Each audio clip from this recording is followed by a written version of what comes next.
Hello students, good morning to all of you. Myself Dr. Yogesh Patel, and today we will discuss the case study of myocardial infarction. So first there is an introduction about the myocardial infarction. So what is myocardial infarction? It is a combination of myocardium and infarction. So what is myocardium? Myocardium is a muscle layer of the heart. Heart has a three layers that you have learned in the anatomy: pericardium, myocardium, and inside is the endocardium. Myocardium is a muscle layer. This is the artery supplying the cardiac muscle. So this is a normal healthy flow to the cardiac muscle by the coronary arteries. Now see right side image. There is a atherosclerotic plaque in this artery. So blood flow to that part of the myocardium is compromised. So you see this dark area of the myocardium, the cardiac muscle is damaged, that is going into infarction. So this is a myocardium and infarction. So it is called as the myocardial infarction, or we can call it as a heart attack. So this is the basic pathology about the myocardial infarction, compromised blood supply to the particular part of the myocardium due to blockage due to the atherosclerosis or any reason. So let us study the case. A 50-year-old businessman felt severe chest pain in the early morning. The pain was radiating to the left arm and he felt breathlessness and profusely sweating. He was immediately admitted to a nearby hospital. His ECG shows ST segment elevation, and on laboratory examination, CPK enzyme level is 180 unit per liter. If it is given CK enzyme, then it is also same. So normal range is 15 to 100 unit per liter, and the value of this patient is 180, that is increased. So based on this case, give the answer of the following different questions. So what is your probable diagnosis? So obviously the man had an acute myocardial infarction, because point suggestive of myocardial infarction is CPK level is raised and ECG is suggestive of myocardial infarction, that is the ST elevation, and pain radiating to the left side, that occurs in the myocardial infarction. Okay, next question. What are the risk factors for developing myocardial infarction? Or what are the risk factors for developing coronary artery disease? So there are two types of risk factors, uh, modifiable risk factors and non-modifiable risk factors. Modifiable risk factors are that we can change it. So examples are smoking, obesity, high fat diet, and other laboratory parameters like high level of cholesterol, high LDL, high level of homocysteine, high lipoprotein A.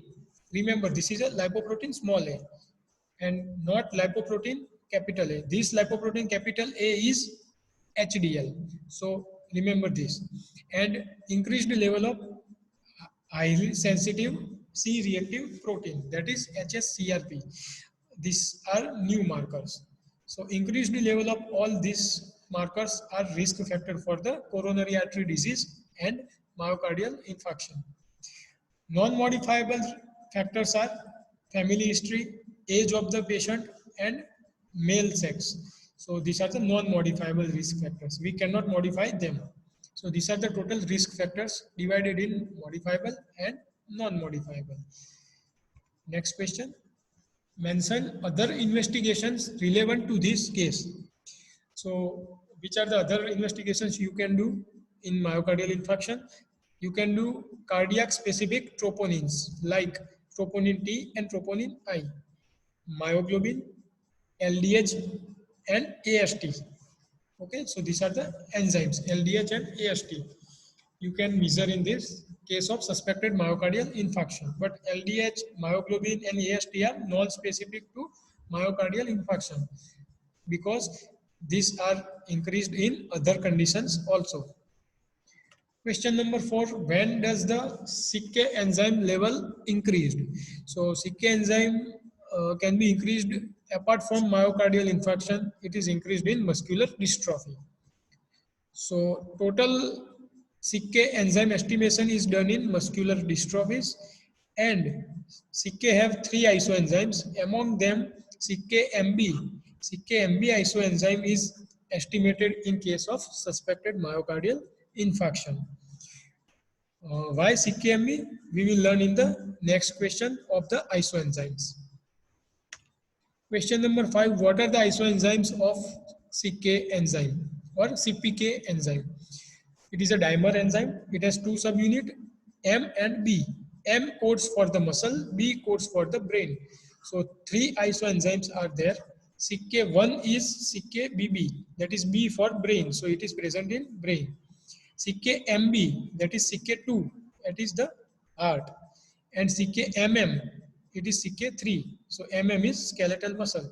So easily you can remember, double B is brain, double M is skeletal muscle, and remaining MB combination is the heart. So CK1, 2, and 3. These are three isoenzymes of creatine kinase, and specific to this myocardial infarction, that is the CKMB number 2. Next question. Question number 6. What is the advantage of CKMB estimation? So it is a specific for cardiac tissue, and CKMB level starts rising within 3 to 6 hours of infarction, reaches its peak level in the serum at 18 to 24 hours, and remains elevated in the serum for 36 to 72 hours. So it is specific for the cardiac tissue, and rise is early. So it is useful for the diagnosis of the early suspected myocardial infarction. Next question, question number 7. Why LDH is non-specific for myocardial infarction, and what are the isoenzymes of LDH? Because total LDH can be elevated in other conditions also, depending on location of isoenzymes. So LDH is a non-specific enzyme for myocardial infarction. Now let us see the different isoenzymes of LDH. There are 5 isoenzymes of LDH: LDH1, 2, 3, 4, and 5. It is written as its composition. LDH1 has the 4H, and its location is the heart. So 1 is the heart. LDH2 location is the RBC. LDH3 is from the brain. LDH4 from the liver, and LDH5 from the skeletal muscle. Some book says that LDH5 also comes from the liver. So you can write liver and skeletal muscle both in the case of LDH5. So these are the 5 isoenzymes of the LDH. Okay. So how to remember? Few tricks. LDH3, 3 looks like B. So it is from the brain. LDH5, 5 looks like the S. So from S it is skeletal muscle. Okay.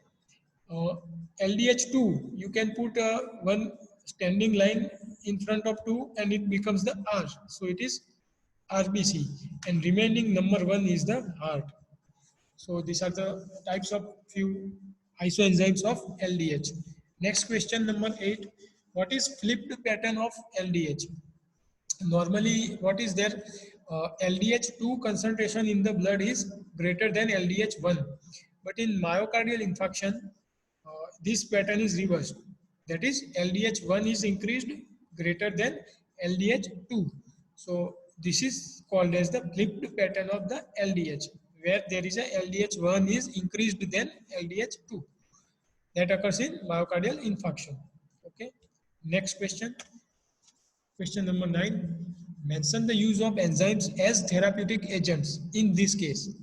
In this case, we give the streptokinase to lyse the thrombus which are blocking the coronary artery. So streptokinase is the enzyme, one type of enzyme. So enzymes can be used as therapeutic agent. Example is the streptokinase in myocardial infarction for dissolving the clot, thereby helping the reperfusion. It again maintains the blood supply to the myocardium. Next question. Question number 10.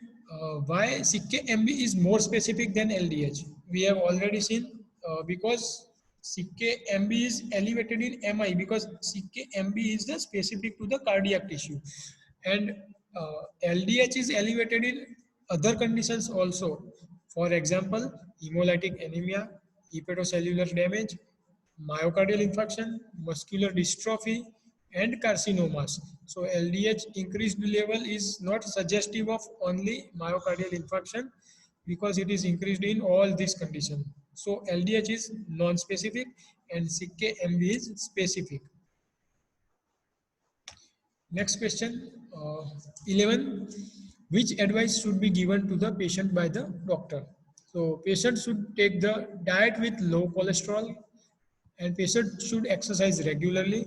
Patient should avoid smoking and alcohol, and maybe patient needed the lifelong aspirin treatment. That is the aspirin is the antiplatelet drug that prevents the blocking of the coronary artery in the heart.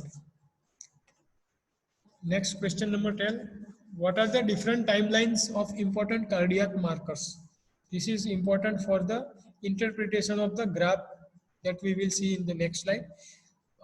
There are few markers to remember. One is the myoglobin, second one is the CKMB enzyme, third one is the troponin I, and fourth is the troponin T. There are two troponins, troponin I and T. Myoglobin is a uh, marker related to the muscle. So it releases from the muscle. So it can be released from the cardiac muscle or skeletal muscle. So it is non-specific. But remember this onset of myoglobin, that is the earliest among all these markers. So myoglobin rise starts at 1 hour to 2 hour within the myocardial infarction. So it is the earliest to rise, but it is non-specific. Peak occurs of myoglobin at 6 hours and it remains up to the 24 hour in the serum. Then after CKMB, its onset is 3 to 6 hours. So if question is asked about the specific and earliest, that is CKMB. If only question is asked about the earliest, then it is myoglobin, and earliest and specific is CKMB. So it is rise onset occurs in 3 to 6 hours, and it peaks at 1 day, that is 18 to 24 hours. So remember 24 hours 1 day, and duration is up to 3 days, 36 to 72 hours. Now troponin I comes. Troponin I starts rising in the serum within 4 hours, remains peak, attains its peak at 24 hours and remains for 3 to 5 days. And lastly, troponin T starts rising at within 6 hours, its peak at 72 hours, that is 3 days, and remains up to the 10 to 14 days. So how to remember?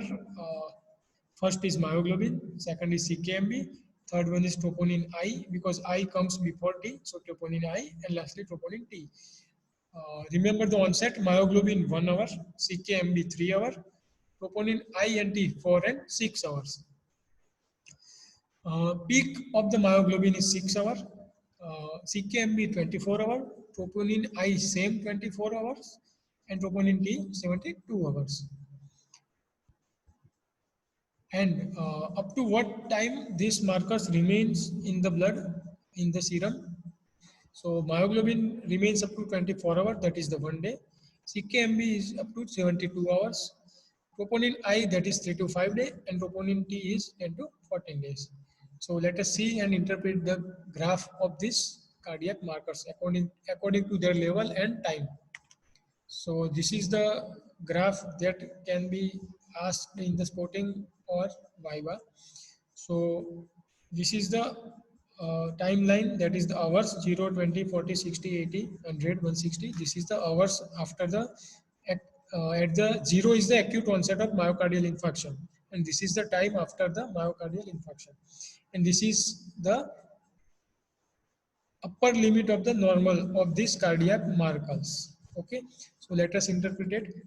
Let us see first. This is the myoglobin. As we have seen, it is earliest to rise. So see, this is the graph earliest to rise within 0 to 1 hour. It starts rising and fall rapidly, but it is non-specific because it can also be increased in cross injury of the muscles, in muscular dystrophy also. So myoglobin is earliest to rise, but not specific. Now see CKMB. This graph is CKMB continuous line. It's starting within the 3 hours. So started onset is maybe 3 to 6 hours or before 1 to 3 hours. So it starts rising here. Its peak is here. Okay, so we have seen its peak is at 24 hours. So this is the peak. It correlates with the 24 hour and remains detectable in serum up to 72 hours. So it is between 60 to 80. So it matches with the level of 72 hours or 3 days. Now troponin I. We have seen the troponin I starting to rise here and its peak is also 24 hour and it remains up to 3 to 5 days. So it's declining after 3 to 5 days. Here troponin T. And if troponin T is given, its graph will be peak will be here 72 hour. Here there will be peak of troponin T and long graph at 10 to 14 days. So it ends at 10 to 14 days. So these are the interpretation of different cardiac markers on the enzyme. Okay, so this is the case of the myocardial infarction and their related questions. So thank you all of you.